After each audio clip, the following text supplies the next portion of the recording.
हम हिमाचल के एक छोटे से गांव से थे। यहाँ पर छोटी उम्र में ही लड़कियों के रिश्ते तय हो जाते थे और इसी तरह मेरा रिश्ता भी तय हो गया था। उस वक्त मेरी पत्नी की उम्र बस 11 साल थी और मेरी उम्र उस वक्त 19 साल की थी जब मेरी शादी तय कर दी गई थी। उस वक्त मेरी मंगेतर पढ़ाई कर रही थी।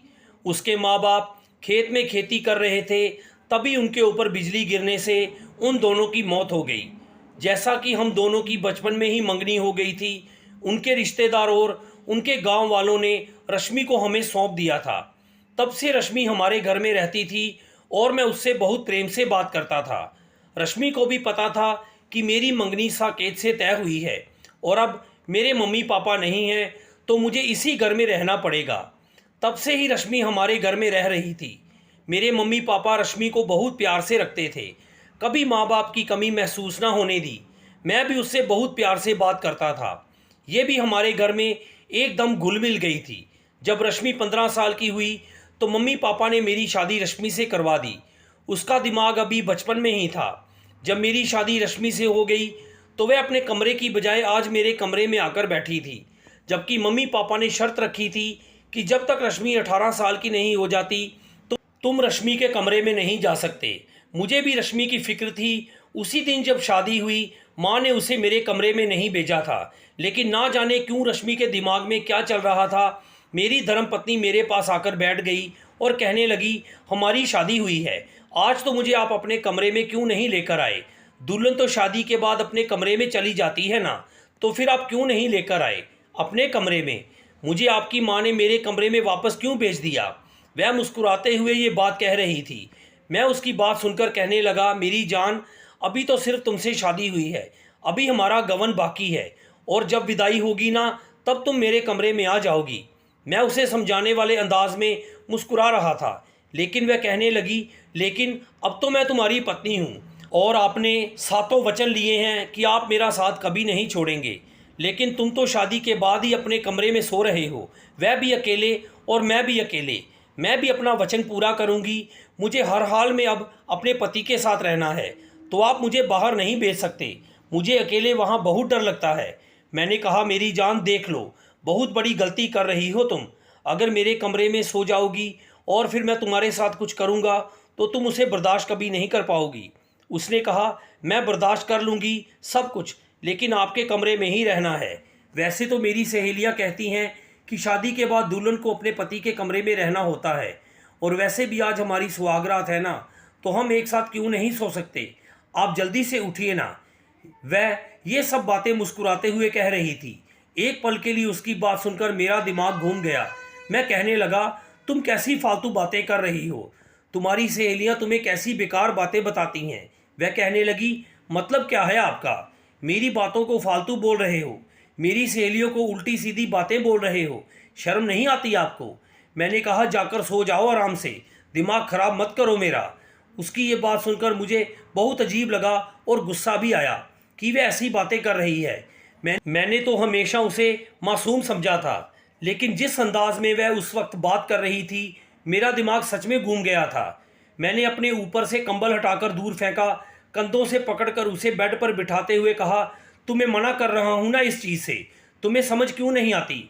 खबरदार, जो दोबारा किसी तरह की फालतू बात करने की कोशिश की, अपने कमरे में जाकर सो जाओ। उसने मेरे गिरबान से पकड़कर मुझे अपने पास किया और कहने लगी, मैं नहीं जाऊंगी, समझे। मैंने कहा, मुझे पता है तुम जिस चीज़ की डिमांड कर रही हो वह तुम्हारे लिए अभी नहीं बनी। जिस चीज़ की तुम इच्छा कर रही हो, अगर अपना असली रूप मैं तुम्हें दिखाऊं तो तुम कभी बर्दाश्त नहीं कर पाओगी। मैं गुस्से में जितना बोल रहा था, रश्मि को लग रहा था जैसे मैं उसकी जान निकाल दूंगा। वह डर भी रही थी, लेकिन जिद उसकी वहीं की वहीं थी। वह बार बार कह रही थी कि उसे अभी इन सब चीज़ों के बारे में कुछ भी नहीं पता।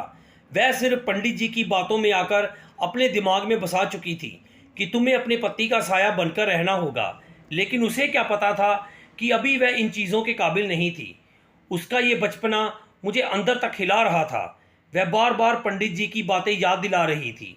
पंडित जी ने कहा था उसकी हर मांग पूरी करनी है, वह उसकी हर चीज़ पूरी करेगा, लेकिन उसे देखकर मुझे अब कंट्रोल करना मुश्किल लग रहा था। मैं उसे कमरे से बाहर भेजने की कोशिश कर रहा था, लेकिन वह जा नहीं रही थी। मैंने गुस्से में उसकी बाजू पकड़कर कमरे से बाहर निकाल दिया। वह बार बार दरवाजे पर खड़ी होकर खटखटाने लगी और कहने लगी, मुझे अपने कमरे में नहीं जाना। मैं पत्नी हूं ना आपकी, शादी हुई है ना आपसे। आपने मेरे साथ सातों वचन निभाने की कसम खाई है, तो मुझे आपके कमरे में ही रहना है, आपके साथ। प्लीज़ खोलो ना दरवाज़ा। मेरे दिल को कुछ हुआ। बचपन से हमेशा उसका ख्याल रखा था। वह बच्ची थी 11 साल की जब मेरे पास आई थी। कितनी मोहब्बत करता था मैं उससे। वह यूं रो रो कर कह रही थी और मैं खुद से दूर उसे रखने की कोशिश कर रहा था, लेकिन लड़की किसी भी हाल में मेरे कमरे में ही सोना चाहती थी। मैंने गुस्से में दरवाज़ा खोला, उसकी बाजू पकड़कर बेड पर पटक दिया और कहने लगा, ये क्या तमाशा बना रखा है तुमने? ये सब फालतू की बातें किससे सुनी हैं? बताओ मुझे। अभी तुम इतनी बड़ी नहीं हुई हो, कल परसों बच्चे हो जाएंगे तो क्या तुम संभाल पाओगी उन्हें?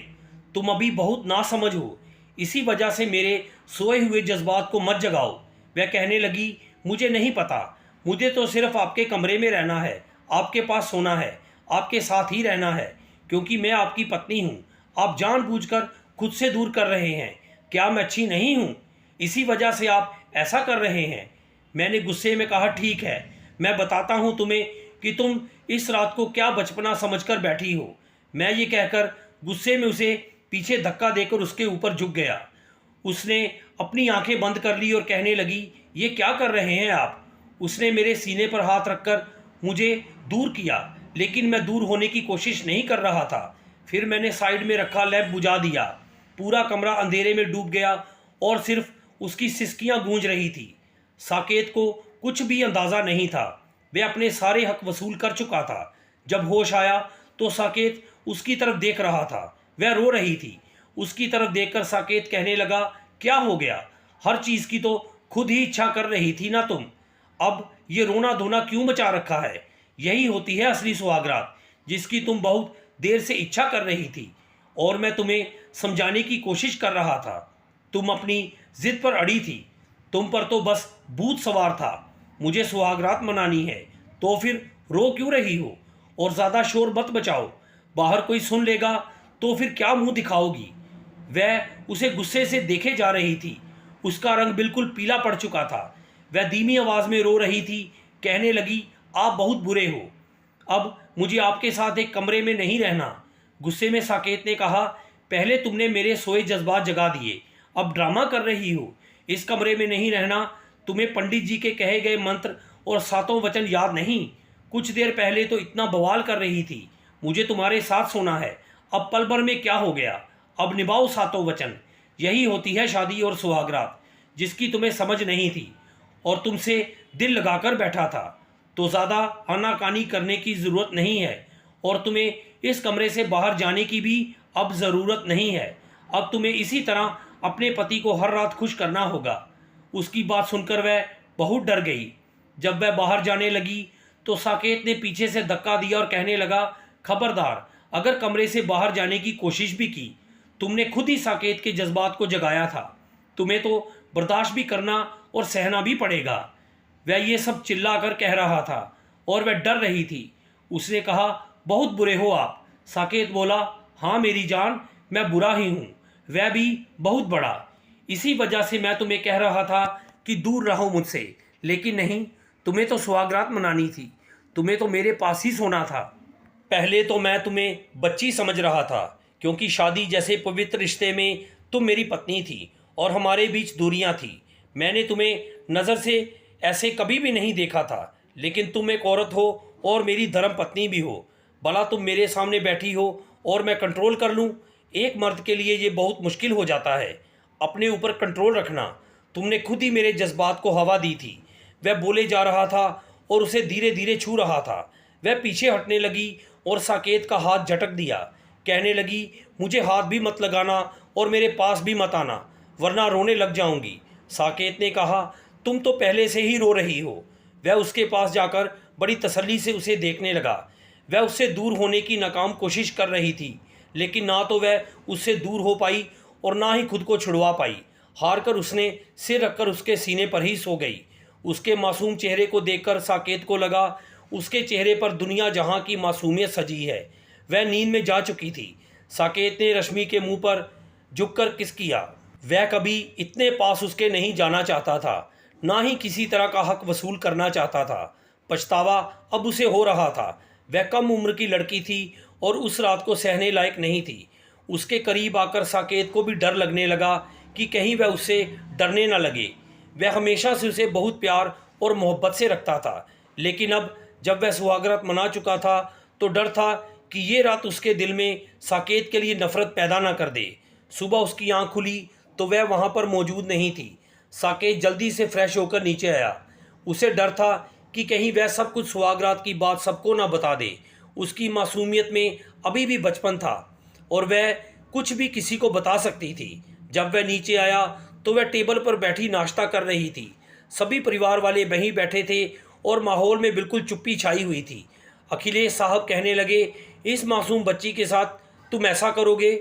मुझे तुमसे ऐसी उम्मीद नहीं थी। साकेत ने अपने पिता की तरफ देखा और कहा, क्या मतलब है आपका पापा? उसका दिल जोर से धड़कने लगा। उसे यकीन हो गया कि शायद रश्मि ने सब कुछ बता दिया है। वह शर्मिंदा भी था और रश्मि पर गुस्सा भी आ गया। लेकिन अखिलेश साहब ने कहा, देखो अभी शादी को 1 दिन हुआ है और तुमने इतनी जल्दी बच्ची को डांटना शुरू कर दिया। आखिर वजह क्या थी? तुमने बच्ची को क्यों डांटा? खबरदार जो तुमने उसे दोबारा डांटा, वरना मुझसे बुरा कोई नहीं होगा। पति बन गए हो तो इसका मतलब ये नहीं कि तुम उस पर रोक टोक जमाओगे। साकेत चुप रहा। रश्मि ने उसकी तरफ एक बार भी नहीं देखा। उसने कई बार उससे बात करने की कोशिश की, लेकिन वह बोल ही नहीं रही थी। रात को साकेत इंतज़ार करता रहा कि शायद वह उसके कमरे में आए, लेकिन करीब 10 बजे वह खुद रश्मि के कमरे में गया। वे बेड पर गहरी नींद में सो रही थी। ये देखकर साकेत का गुस्सा बढ़ गया। उसने जाकर उसे हिलाकर उठाया और कहा, मैडम उठो, कब से तुम्हारा कमरे में इंतज़ार कर रहा हूँ, तुम आई क्यों नहीं? रश्मि ने कहा, आप कब मुझे अपनी पत्नी समझते हैं? मुझे आपके पास नहीं आना। आप बहुत बुरे हैं, बहुत बुरी हरकत करते हो। साकेत ने उसके कंधों को पकड़कर कहा, हम पति पत्नी हैं, इस बात को समझने की कोशिश करो। वैसे भी तुम क्यों ड्रामा कर रही हो? तुमने ही तो सुहागरात मनाने की जिद की थी और मैंने वही किया। खबरदार जो इस बारे में किसी को बताने की कोशिश की। रश्मि ने कहा, अगर आप दोबारा मेरे साथ ऐसा करोगे तो मैं सबको बता दूंगी। साकेत बोला, ठीक है, फिर बताकर दिखाना। अगर तुमने किसी के सामने कुछ भी कहा तो मुझसे बुरा कोई नहीं होगा। उसका मूड देखकर वह डर गई। बोली, गलती हो गई, मैं दोबारा आपको ऐसा कुछ भी नहीं बोलूँगी कि मुझे आपकी पत्नी बनना है या कुछ भी करना है। अब आप अपने कमरे में जाइए। मैं कल से ही दर्द में तड़प रही हूँ और अब और बर्दाश्त नहीं कर सकती। वह रोने लगी और कहने लगी, मुझे क्या पता था कि सुहागरात में ये सब होता है। मैं तो समझी थी कि आप मुझे मुंह दिखाई देंगे, सोने का हार या कंगन देंगे, फिर सो जाएंगे। मुझे क्या पता था कि उस रात आप ये सब भी करोगे। अगर मुझे पहले से पता होता तो मैं कभी जिद ना करती। लेकिन साकेत कहाँ छोड़ने वाला था। वह उसे गोद में लेकर अपने कमरे में ले आया। बोला, रश्मि, अब ये कभी नहीं हो सकता कि मैं तुमसे दूर रहूं। तुम्हें मुझे बर्दाश्त करना ही होगा। तुम इतनी छोटी भी नहीं कि अपने पति को खुश करना ना सीखो। जितने भी पति पत्नी होते हैं यही सब होता है। शादी का मकसद ही यही है कि पति और पत्नी एक दूसरे को शारीरिक सुख दें। अब मैं तुमसे एक पल भी दूर नहीं रह सकता। वह रोते रोते उसकी गोद में सो गई। उसके गालों पर आंसुओं की लकीरें बन चुकी थी। साकेत उसके गालों पर किस करने लगा। वह मुस्कुराता हुआ उसके चेहरे को देखता रहा और बोला, मेरी जान, मैं कभी तुम पर इतना जुल्म नहीं करता अगर तुम खुद मेरे पास ना आती। तुमने खुद आकर बहुत बड़ी गलती कर दी है और अब मैं कभी भी तुमसे दूर नहीं जा सकता। घर में किसी को भी ये सब मालूम नहीं था। पिछले कुछ दिनों से शांति देवी देख रही थी कि रश्मि बिल्कुल चुप चुप रहती है और उसकी हालत अजीब सी होती जा रही थी। उसकी औरत स्वभाव देखकर उन्हें बहुत कुछ समझ आ रहा था, लेकिन वह बोलने से परहेज कर रही थी। आज भी उसकी तबीयत बहुत ज़्यादा खराब थी। सुबह से बराबर उल्टियाँ हो रही थी। उसकी बाजू पकड़कर वह कमरे में ले गई और कहने लगी, रश्मि बेटा, तुमसे एक बात पूछूंगी, सच सच बताना। वह कहने लगी तो रश्मि ने अपनी निगाहें चुरा ली और बोल रही थी। वह कहने लगी, देखो रश्मि, मैं बहुत आराम से तुमसे पूछूंगी। रश्मि के चेहरे पर उन्हें डर की परछाइयाँ दिखाई दे रही थी। शायद उन्हें अब पूछना नहीं चाहिए था, पहले उसका चेकअप करवा लें। कहने लगी, चलो मैं तुम्हें डॉक्टर के पास लेकर चलती हूँ, तुम्हारी तबीयत बहुत ज़्यादा खराब हो रही है। तब वह कहने लगी, नहीं माँ जी, मुझे डॉक्टर के पास नहीं जाना, बस मैं ठीक हूँ, मुझे कुछ भी नहीं हुआ। वह नरमी से बोल रही थी, लेकिन आंटी ने पास के डॉक्टर को ही घर पर बुला लिया था। उसका चेकअप करने के बाद कहने लगी, हे भगवान, आपकी बहू तो पेट से है, माँ बनने वाली है, आपने उसकी शादी कर दी और हमें बताया भी नहीं। ये सब मुस्कुराते हुए बोले जा रही थी। ज़बरदस्ती सीता देवी ने अपने चेहरे पर मुस्कुराहट ले आई थी। बिल्कुल भी उन्हें अंदाज़ा नहीं था कि वह रश्मि के साथ ये सब कुछ कर सकता है, जबकि उन लोगों ने अभी रश्मि को विदाई नहीं की थी। अभी तो उसकी गवन होना बाकी थी। उन लोगों ने सोचा था कि वह 5 साल और इंतज़ार करेंगे, उसके बाद वह दोनों एक होंगे। जहां उनके बेटे ने इतने साल इंतज़ार किया, कुछ साल और इंतज़ार कर लेगा। अब उन्हें अपने बेटे पर गुस्सा आ रहा था, लेकिन उन्हें अंदर की बात नहीं मालूम थी। अभी 1 महीना हुआ था उनकी शादी को, और 1 महीने में रश्मि के साथ उसने, जबकि वह पहली शादी करने के लिए तैयार नहीं था। उसके बारे में रश्मि को कुछ भी मालूम नहीं था। वह कैसे भला अपनी हालत समझ सकती थी। सीता देवी डॉक्टर के जाने के बाद रश्मि के पास आई और कहने लगी, एक बात करनी है रश्मि बेटा तुमसे। वह कहने लगी, देखो रश्मि, अब तो तुम माँ बनने वाली हो। एकदम से उसने माँ जी की तरफ देखा। माँ जी, आप ये क्या कह रही हैं? वह बताते हुए शब्दों में बोली, नहीं, ऐसा बिल्कुल भी नहीं हो सकता है, मैं माँ बनने वाली हूँ कैसे? वह डरते हुए सीता देवी से सवाल कर रही थी। माँ जी की बात सुनकर उसे अजीब डर महसूस हो रहा था। माँ जी कहने लगी, देखो बेटा, ये वक्त सारी लड़कियों पर आता है। लेकिन वह कहने लगी, मैं माँ कैसे बन सकती हूँ इतनी जल्दी? माँ बनने वाली लड़कियाँ तो इतनी बड़ी होती हैं ना, तो मैं कैसे माँ बन सकती हूँ? वह नरमी से बोले जा रही थी। कहने लगी, अब इतनी भी छोटी नहीं हो रश्मि बेटा, अब आप 15 साल की हो। पता होना चाहिए आपको, शादी जब हो जाती है तब फिर उसके आगे और ज़्यादा कुछ नहीं। वह बोली थी। कहने लगी, आपको अपना बहुत ज़्यादा ख्याल रखना होगा।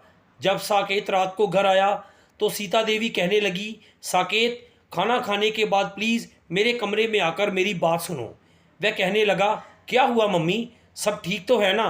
वह कहने लगी, हाँ सब कुछ ठीक है, लेकिन मुझे तुमसे कुछ ज़रूरी बात करनी है, इसी वजह से तुम मेरे कमरे में आ जाना। फिर वह खाना खाने के बाद सीता देवी के कमरे में चला गया। तो फिर सीता देवी कहने लगी, मुझे ऐसी उम्मीद बिल्कुल भी नहीं थी कि तुम ऐसा करोगे रश्मि के साथ। रश्मि की उम्र देखी है तुमने, वह कितनी छोटी है और ना समझ है। वह सीता देवी की तरफ देखने लगा और कहने लगा, क्या हुआ मम्मी? वह बोली, पूछो क्या नहीं हुआ, वह लड़की प्रेग्नेंट है, रश्मि माँ बनने वाली है। क्या तुमने नहीं देखी उसकी हालत? क्या तुम्हें नज़र नहीं आ रही उसकी कंडीशन? वह ये सब कुछ गुस्से में बोले जा रही थी और मैं चुपचाप उनकी बात सुन रहा था। और फिर एकदम से वह कहने लगा, वाह माँ, ये तो बड़ी खुशी की बात है, इतनी बड़ी गुड न्यूज़ है, और आप इस बात पर इतनी चिल्ला क्यों रही हैं? ये सब बातें बहुत नॉर्मल अंदाज में बोल रहा था, उसके लिए जैसे कोई बात ही ना हो। कहने लगी, क्या तुमने रश्मि की उम्र देखी है? वह लड़की कितनी छोटी है। अभी वह कहने लगा, क्या हो गया मम्मी, ये बात तो आपको पहले सोचनी चाहिए थी। वह छोटी उम्र की है, उसके दिमाग में तो पंडित जी की सारी बातें चल रही थी। हर हाल में पति के साथ रहना है, हर सुख दुख में पति का साथ देना है। उसे ये थोड़ी पता था कि पति के साथ रहना उसे कितना महंगा पड़ सकता है। आखिर उसके दिमाग से ये गलत फहमी तो निकालनी थी। तो वह जिद करके बैठी थी, अब छोड़ो इन बातों को, खुशियाँ मनाओ।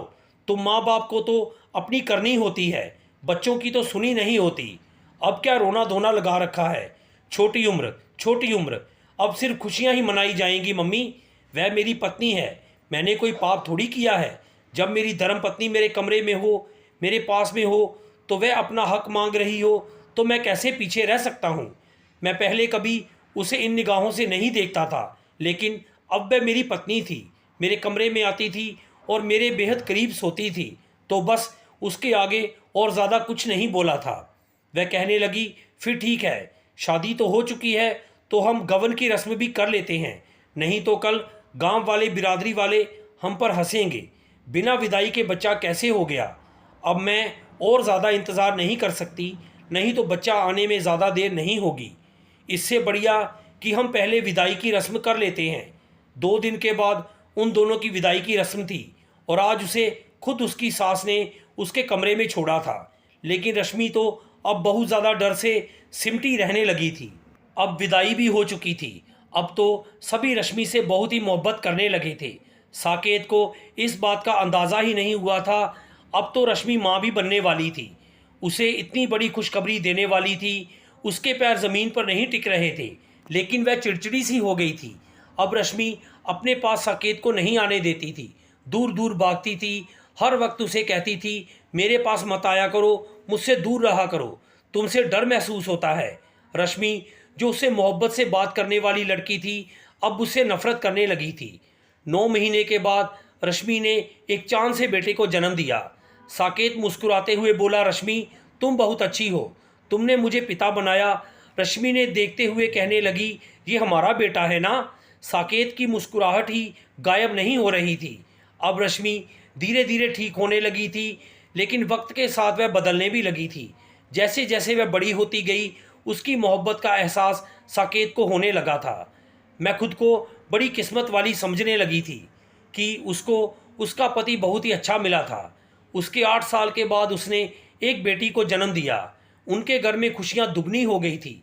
रश्मि अब जब भी साकेत के साथ सोई थी तो वह अपनी पहली रात को ज़रूर याद करती थी और कहती थी, मैं कितनी नासमझ थी, लेकिन अब मोहब्बत में वह साकेत को हमेशा हरा देती थी।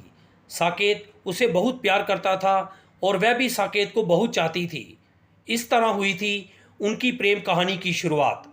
तो दोस्तों, आपको ये कहानी कैसी लगी कमेंट बॉक्स में ज़रूर बताएं। कहानी को लाइक, शेयर और चैनल को सब्सक्राइब करना ना भूलें। धन्यवाद।